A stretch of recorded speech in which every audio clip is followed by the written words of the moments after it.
Hello everyone, ನಾ ಸಂತೋರ್ತವ್ರು. ತಲಪತಿ ವಿಜಯ್ ಈ ಹೆಸರನ್ನು ನೀವೆಲ್ಲರೂ ಕೂಡ ಕೇಳಿರ್ತೀರ. ಯಾಕಂದರೆ ತಲಪತಿ ವಿಜಯ್ ಎಷ್ಟು ಫೇಮಸ್ ಅಂದರೆ ಬರೀ ತಮಿಳುನಾಡು ಅಲ್ಲದೆ ಇಡೀ ಇಂಡಿಯಾದಲ್ಲೇ ತಲಪತಿ ವಿಜಯ್ ಫೇಮಸ್. ಈಗ ನಿಮ್ಗೆ ಗೊತ್ತಿದೆ, ಅವರು ಪಾಲಿಟಿಕ್ಸ್ಗೆ ಹೋಗ್ತಾ ಇದ್ದಾರೆ.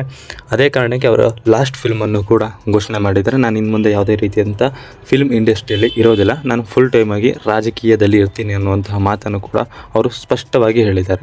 ಅದೇ ಕಾರಣಕ್ಕೆ ಈ ಅವರ ಲಾಸ್ಟ್ ಮೂವಿ ಇದೆಯಲ್ಲ, ಜನನಾಯಕನ್ ಅನ್ನುವಂತಹ ಒಂದು ಮೂವಿ ಇದೆಯಲ್ಲ, ಆ ಮೂವಿಗೆ ಅವರು ನಾನು ಲಾಸ್ಟ್ ಫಿಲ್ಮ್ ಇನ್ನು ಯಾವುದೇ ಕಾರಣಕ್ಕೂ ಮಾಡಲ್ಲ ಅಂತ ಹೇಳಿದ್ದಾರೆ. ಅದೇ ಕಾರಣಕ್ಕೆ ದೊಡ್ಡ ಮಟ್ಟದಲ್ಲಿ ಕ್ರೇಜ್ ಇದೆ ಆ ಮೂವಿಗೆ. ಆ ಫಿಲ್ಮು ಚೆನ್ನಾಗಿರುತ್ತೋ ಇಲ್ಲೋ ಚೆನ್ನಾಗಿರಲ್ಲ ಗೊತ್ತಿಲ್ಲ, ಆದರೆ ಆ ಫಿಲ್ಮ್ ಕ್ರೇಜ್ ಅಂತೂ ದೊಡ್ಡ ಮಟ್ಟದಲ್ಲಿದೆ. ಅಷ್ಟೇ ಅಲ್ಲದೆ ಆ ಫಿಲ್ಮ್ನ ಒಂದು ದೊಡ್ಡ ಮಟ್ಟದಲ್ಲಿ ನಿಮ್ಗೆ ಗೊತ್ತಿದೆ, ತಮಿಳ್ ಇಡೀ ಇಂಡಸ್ಟ್ರಿಯಲ್ಲಿ 1,000 ಕೋಟಿ ಕಲೆಕ್ಷನ್ ಇನ್ನು ಯಾವುದೂ ಮೂವಿ ಕೂಡ ಮಾಡಿಲ್ಲ. ಈ ಮೂವಿ ಆದರೂ ಮಾಡುತ್ತಾ ಅಂತ ಹೇಳಿಕೊಂಡು ದೊಡ್ಡ ಮಟ್ಟದಲ್ಲಿ ಚರ್ಚೆ ಆಗ್ತಾ ಇದೆ. ಇಂತಹ ಟೈಮ್ನಲ್ಲಿ ಆ ಫಿಲ್ಮಿಗೆ ಒಂದು ಅಡೆತಡೆಯಾಗಿದೆ. ಏನಂತಂದರೆ ವಿಚಾರ, ಈ ಮೂವಿಗಳೆಲ್ಲ CBFC ಅನ್ನುವಂಥದ್ದು ಅಂದರೆ central board of film certificate ಅಂತ ಒಂದು ಇದೆ. ಅವರು ಎಲ್ಲವನ್ನು ಚೆಕ್ ಮಾಡಿ ಈ ಫಿಲ್ಮನ್ನು ಪೂರ್ತಿಯಾಗಿ ನೋಡಿ ಅವರು ಸರ್ಟಿಫಿಕೇಟನ್ನು ಕೊಡ್ತಾರೆ. ನೀವು ಥಿಯೇಟರ್ನೇ ಬಿಡಬೇಕಂದ್ರೆ ಇದೇ ಮೂಲಕ ಹೋಗಬೇಕು. ಆದರೆ ಆ CBFC ಫೀಲೇ ಅವ್ರಿಗಿನ್ನೂ ಸಿಕ್ಕಿಲ್ಲ. ಅಂದರೆ ಜನವರಿ 9ಕ್ಕೆ ಈ ಫಿಲ್ಮ್ ತೆರೆ ಕಾಣಬೇಕಿತ್ತು, ಆದರೆ ಅದು ಸಾಧ್ಯ ಆಗಿಲ್ಲ. ಇದಕ್ಕೆ ರೀಸನ್ ಏನಂದರೆ CBFC ಇವರಿಗೆ ಯಾವುದೇ ರೀತಿಯ ಸರ್ಟಿಫಿಕೇಟ್ ಕೊಟ್ಟಿಲ್ಲ. ಇವರು ಏನು ಮಾಡಿರ್ತಾರೆ, ಡಿಸೆಂಬರ್ 12ಕ್ಕೆ ಇವರು CBFCಗೆ ತಮ್ಮ ಮೂವಿಯನ್ನು ಕಳಿಸಿರ್ತಾರೆ. ಮೂವಿಯನ್ನು ಕಳಿಸಿ ಅವ್ರಿಗೆ ಇಂತಿಷ್ಟು ಫೀಸ್ ಅಂತ ಇರುತ್ತೆ ಒಂದು ಮೂವಿಗೆ, ಆ ಮೂವಿಯನ್ನು ಕೂಡ ಆ ಮೂವಿಗೆ ಇಷ್ಟು ಬೇಕು ಅಂತ ಹೇಳ್ಕೊಂಡು ಪೇ ಮಾಡಿ ಅದನ್ನು ಮೂವಿಯನ್ನು ಸರ್ಟಿಫಿಕೇಟ್ ಪಡೆದಂಗೆ ಕಾಯ್ತಾ ಇರ್ತಾರೆ.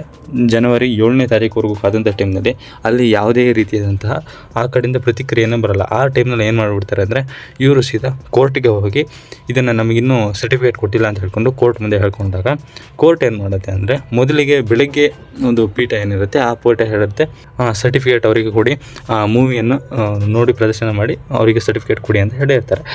ಆದರೆ ಸಂಜೆ ಹೊತ್ತಿಗೆ ಏನಾಗ್ಬಿಡುತ್ತೆ ಅಂದರೆ ಇದು ಉಲ್ಟಾ ಆಗಿಬಿಡುತ್ತೆ. ಸರ್ಟಿಫಿಕೇಟ್ ಕೊಡಬೇಡಿ ಅಂತ ಹೇಳ್ಕೊಂಡು ತಡೆ ಹಿಡೀರಿ ಅಂತ ಹೇಳ್ಕೊಂಡು ಕೋರ್ಟೇ ಹೇಳಿಬಿಡುತ್ತೆ. ಇದು ಯಾಕೆ ಹೇಳಿದ್ರು ಅಂತ ನನಗಂತೂ ಗೊತ್ತಿಲ್ಲ. ಒಂದು ಪೀಠ ಇದನ್ನು ಮಾಡಲಿ ಅಂತ ಹೇಳಿದರೆ ಇನ್ನೊಂದು ಪೀಠ ಇದು ಬೇಡ ಅಂತ ಹೇಳುತ್ತೆ. ನಮ್ಮ ದೇಶದಲ್ಲಿ ನಿಮ್ಗೆ ಗೊತ್ತಿದೆ ಇದೇ ರೀತಿಯಾಗಿ ನಡೀತಾ ಹೋಗುತ್ತೆ. ಪ್ರತಿಯೊಂದು ಪ್ರಕರಣದಲ್ಲೂ ಇದೇ ಅಷ್ಟೇ. ನಿಮಗೆ ಇತ್ತೀಚೆಗೆ ನಡೆದಂಥ ಕೆಲವೊಂದು ಪ್ರಕರಣಗಳ ಬಗ್ಗೆ ನೀವು ನೋಡಿದೆ ಅರ್ಥ ಆಗುತ್ತೆ. ಅದನ್ನು ಹೇಳಬೇಕಂತ ಅನಿಸ್ತಿಲ್ಲ, ಯಾಕಂದರೆ ಅವು ಹೇಳುವಂಥ ಪ್ರಕರಣಗಳು ಅಲ್ಲ. ಯಾಕಂದರೆ ಒಂದು ಪೀಠ ಇದನ್ನು ಸರಿ ಅಂತ ಹೇಳಿದರೆ ಇನ್ನೊಂದು ಪೀಠ ಬಂದು ಅದನ್ನು ತಪ್ಪು ಇದು ಅಲ್ಲ ಅಂತ ಹೇಳಿಕೊಂಡು ಆ ತೀರ್ಪನ್ನೇ ಉಲ್ಟಾ ಮಾಡಿಬಿಡ್ತಾರೆ. ಆ ಮಟ್ಟಿಗೆ ನಮ್ಮ ದೇಶದಲ್ಲಿ ಯಾವುದೇ ರೀತಿಯಾದ ಕೋರ್ಟಿನಲ್ಲೂ ಕೂಡ ಇದನ್ನು ಸತ್ಯವಾಗಿದೆ ಇದನ್ನೇ ಮಾಡಬೇಕು ಅನ್ನುವಂತಹ ಯಾವುದೇ ನಿರ್ಧಾರ ಕ್ರಮಗಳನ್ನು ತಗೊಳ್ಳಲ್ಲ. ಸದ್ಯಕ್ಕೆ ಇವತ್ತಿನ ವಿಚಾರ ಏನಪ್ಪ ಅಂದರೆ, ಈಗ ಮದ್ರಾಸ್ ಹೈಕೋರ್ಟ್ ಏನು ಮಾಡಿದೆ, ಇದನ್ನು ತಡೆ ಹಿಡಿದಿದೆ.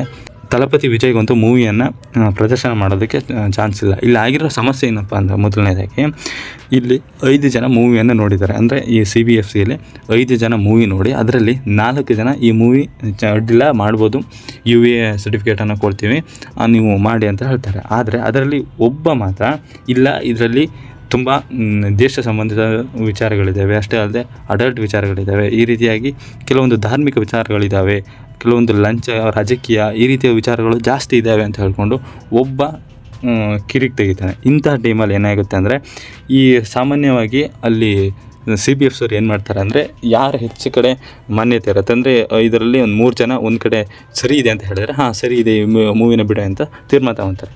ಆದರೆ ಈ ಫಿಲ್ಮ್ನಲ್ಲಿ ಯಾಕೆ ಈ ರೀತಿ ಮಾಡಿದ್ರು ಗೊತ್ತಿಲ್ಲ. ಅಲ್ಲಿ ಒಬ್ಬ ಹೇಳಿದ ಮಾತನ್ನೇ ಆ CBFC ಕೇಳುತ್ತೆ. ಅದೇ ತಕ್ಷಣಕ್ಕೆ ಈ ಮೂವಿಯನ್ನು ನಿಲ್ಲಿಸಬೇಕು ಅಂತ ಹೇಳ್ಕೊಂಡು ಪ್ಲ್ಯಾನನ್ನು ಮಾಡ್ತಾರೆ. ಈ ವಿಚಾರವಾಗಿ ಇವತ್ತು ದೊಡ್ಡ ಮಟ್ಟದ ಸದ್ಯ ಆಗ್ತಿದೆ. ಗೊತ್ತಿಲ್ಲ ಇದು ಇನ್ನೂ ಇಲ್ಲಿ ಹೋಗ್ಬೋದು, ಆದರೆ ತಲಪತಿ ವಿಜಯ್ ಮೂವಿ ಬಂದಾಗ ಮಾತ್ರ ಇದು ದೊಡ್ಡ ಮಟ್ಟದಲ್ಲಿ ಪರಿಣಾಮ ಬೀರುತ್ತೆ. ಅವರು ಈ ಜನವರಿ 9ಕ್ಕೆ ಈ ಫಿಲ್ಮ್ ತರಬೇಕು ಅನ್ನೋದಕ್ಕೂ ಒಂದು ಪ್ಲ್ಯಾನನ್ನು ಇಟ್ಕೊಂಡಿರ್ತಾರೆ. ಏನಂದರೆ ನಿಮ್ಗೆ ಗೊತ್ತಿದೆ, ಈಗ ಜನವರಿ 9ರಿಂದ ಇನ್ನು ಸ್ವಲ್ಪ ದಿವಸದಿಂದ ಮಧ್ಯೆ ಭಾರಿ ರಜೆಗಳಿದ್ದಾವೆ. ಅದೇ ಟೈಮಲ್ಲಿ ಈ ಫಿಲ್ಮನ್ನು ಬಿಟ್ಟೋದ್ರಿಂದ ಇದು ಬೇರೆ ಪೊಲಿಟಿಕಲ್ ಹಿನ್ನೆಲೆ ಹೊಂದಿರತಕ್ಕಂಥ ಫಿಲ್ಮು. ಕೆಲವರು ಹೇಳ್ತಾರೆ ಇದು ಕೆಲವೊಂದು ಡಬ್ ಮೂವಿ, ಅಂದರೆ ತೆಲುಗು ಡಬ್ ಮೂವಿ ಅಂತ ಹೇಳ್ತಾರೆ. ಆದರೆ ಗೊತ್ತಿಲ್ಲ, ಆದರೆ ಇದರಲ್ಲಿ ಪೊಲಿಟಿಕಲ್ ವಿಚಾರಗಳು ಇರೋದೊಂದು ಪಕ್ಕ. ಯಾಕಂದರೆ ಆ ಹೆಸರು ಕೇಳಿದಾಗಲೇ ಗೊತ್ತಾಗುತ್ತೆ, ಜನನಾಯಕನ್. ಜನರನ್ನು ಯಾವ ರೀತಿಯಾಗಿ ಪ್ಲ್ಯಾನ್ ಮಾಡಿ, ಈಗೇನು ಏಪ್ರಿಲ್ನಲ್ಲಿ ಒಂದು ಎಲೆಕ್ಷನ್ ಇದೆಯಲ್ಲ, ಆ ಎಲೆಕ್ಷನ್ಗೆ ಕರೆಕ್ಟಾಗಿ ಸಿದ್ಧತೆ ಮಾಡಿಕೊಂಡೆ ಲಾಸ್ಟ್ ಫಿಲಮನ್ನು ಕೂಡ ಮಾಡಿದ್ದಾರೆ. ನಿಮ್ಗೆ ಗೊತ್ತಿರಲಿ, ಏನೇ ಆದರೂ ಕೂಡ ತಲಪತಿ ವಿಜಯ್ CM ಆಗಲೇಬೇಕು ಅನ್ನುವಂಥ ಒಂದು ಮಾತನ್ನು ಅಲ್ಲಿರ್ತಕ್ಕಂಥ ಜನ ಮಾತಾಡ್ತಾ ಇರ್ತಾರೆ. ಈ ಫಿಲ್ಮು ಬೇರೆ ಕಡೆ ಗೆಲ್ಲುತ್ತೋ ಸೋಲುತ್ತೋ ಗೊತ್ತಿಲ್ಲ, ಆದರೆ ತಮಿಳುನಾಡಿನಲ್ಲಂತೂ ಗೆದ್ದೇ ಗೆಲ್ಲುತ್ತೆ.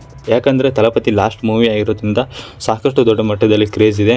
ನೀವು ಅವರ ಪೊಲಿಟಿಕಲ್ ರ್ಯಾಲಿನ ನೋಡಿದರೆ ಗೊತ್ತಿರುತ್ತೆ. ಸಣ್ಣ ಪುಟ್ಟ ರ್ಯಾಲಿ ಮಾಡಿದರೂ ಕೂಡ ಅಲ್ಲಿ ಲಕ್ಷಾಂತರ ಜನ ಸೇರ್ತಾರೆ. ಇಂಥದ್ರಲ್ಲಿ ಅವರ ಲಾಸ್ಟ್ ಫಿಲಮ್ಗೆ ಜನ ಸೇರದೇ ಇರ್ತಾರೆ. ಹಾಗಾಗಿ ಈಗ ತಮಿಳುನಾಡಿನಂತೂ ಈ ಜನನಾಯಕನ ಗೆಲ್ಲೋದು ಪಕ್ಕ. ಇನ್ನು ಗೊತ್ತಿಲ್ಲ ಇದು ಯಾವ ರೀತಿಯಾಗಿ ಪರಿಣಾಮ ಬೀರುತ್ತೋ ಅಂತ.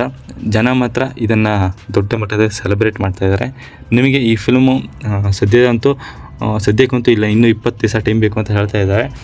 ಕೋರ್ಟು 21ನೇ ತಾರೀಕು ಇದ್ರ ಬಗ್ಗೆ ಮಾತಾಡೋಣ ಅಂತ ಹೇಳ್ಕೊಂಡಿದೆ. ಗೊತ್ತಿಲ್ಲ ಇದು ಏನಾಗುತ್ತೆ ಏನು ಅಂತ ಕೊಟ್ಟು CBFCಗೂ ಮತ್ತು ಅಲ್ಲಿರ್ತಕ್ಕಂತಹ ಜನನಾಯಕನಿಗೂ ಒಂದು ದೊಡ್ಡ ಮಟ್ಟದ ಸಂಘರ್ಷ ಇದೆ. ಏನಂದರೆ CBFC ಮೇಲೆ ಕೆಲವೊಂದು ಆರೋಪಗಳಿದೆ. ನಿಮ್ಗೆ ಗೊತ್ತಿದೆ, ಲಂಚ ಕೊಟ್ಟರೆ ಈ ಫಿಲ್ಮನ್ನು ಬಿಡ್ತಾರೆ.